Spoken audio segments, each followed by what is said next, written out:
cut pass. So if you can go through, I can even use my knee to kind of help create the space in the distance here a little bit. But what I'm going to do is use a frame so I can start to get this through to a false reap.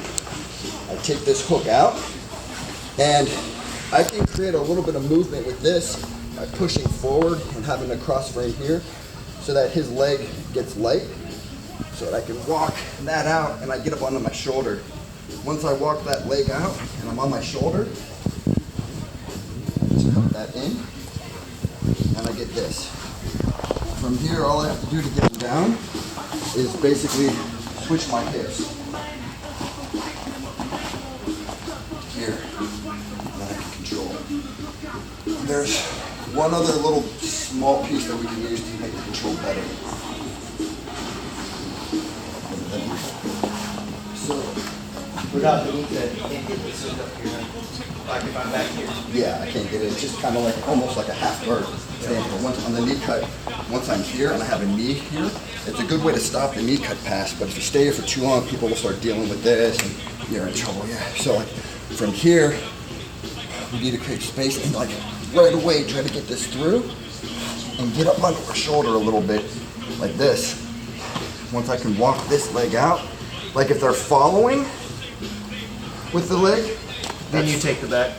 I could either try to invert, take the back, or I could just pummel that one out like this and then cut in from here.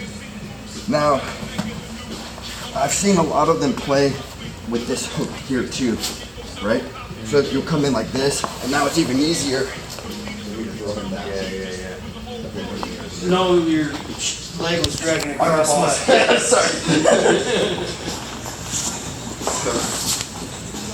Here, and he's already got the knee through, and I'm not stopping the knee cut pass, so I create just a little bit of space so I can throw my false reap through. I take my hook out, I get up onto my shoulder, I try to walk my leg out, and if I get it out, I'm gonna just shoot this leg up, and I chop with my knee. And it's important that I chop, and I get my knee close to his knee here, and then I'm gonna cross my legs and come in for this grip here, and I sit him down. For my little hook.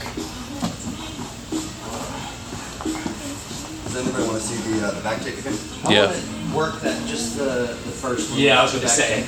Can I do that one more time? Most practice. One I just did? You know what? You know what? Do it to me so you can see, Trevor. All right. So we're playing reverse De La Riva, and he starts to go for the knee cut. So I've got my De La Riva hook in. I'm using my knee to kind of stop him initially, but I have to have frames as well. And I throw my false reap in.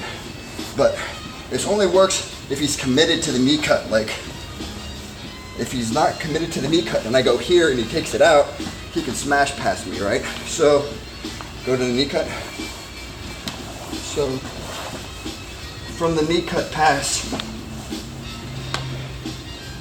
I can even come in and like get my underhand here as well if I want to. But you see, he's not in this position. You're not really playing the knee cut. Okay, so you want me to come all the way down and Like, but you're not going to knee cut that way, right? Because No. I'm going to take your back. yeah.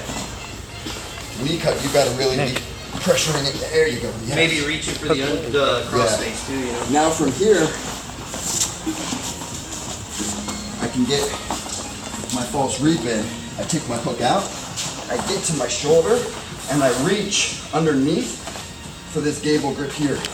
I walk my leg out, I chop my knee in, and now I just switch my hips.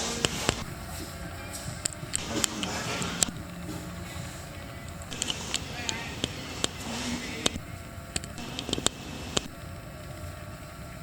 They have to be committed to that knee cut pass. If I'm just here playing, right, and he's not committed to that, or maybe he just comes up on this knee or something, right, but he's like kind of half in like this. This is one of those situations where I would probably look to invert. And get the back. Yeah. Right. Because I'm blocking, once I'm here, I'm using my knees and my hands to block and like grabbing a tight waist. So you need the commitment of the knee. The weight to be on For the false reap. Now there are other entries for the false reap, but for this particular one, like it works because he's really have that all the way up. he's really pressuring through with this. This allows me to like get my false reap in now, and I'm not in danger of being smashed past here. Because if you try to step back with this leg, I'm hooking it, right? And that gives me the opportunity as you're doing that, just swim through.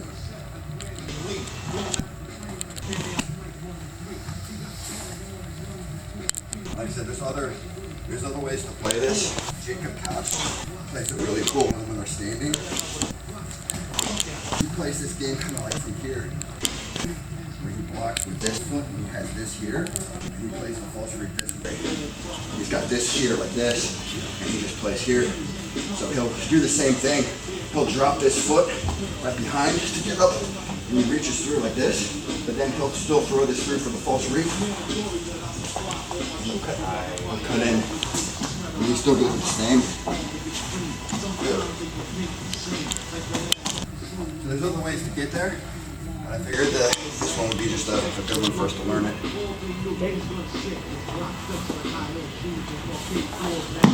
Good try, Donnie.